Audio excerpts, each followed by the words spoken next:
کیا آپ جانتے ہیں کہ یوکرینی صدر کی جانب سے ماسکو پر سخت پابندیوں کے مطالبے کی وجہ کیا ہے؟ اگر نہیں جانتے تو سنیے۔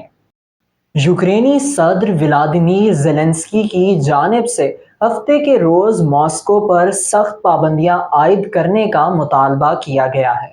اس اہم پیش رفت کی وجہ مشرقی یوکرین میں روسی ڈرون حملے میں 9 مسافروں کی ہلاکت ٹھہری۔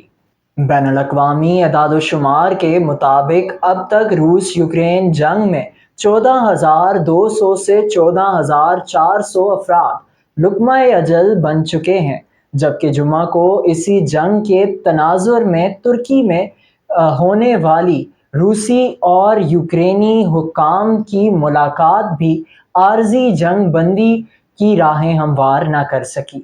دونوں فریقوں کے مابین یہ جنگ 2022 سے جاری ہے اور اب تک بے دریغ جانوں کا نقصان ہو چکا ہے۔ ایسے میں اقوام عالم کو چاہیے کہ امن کے لیے اپنا مؤثر کردار ادا کریں۔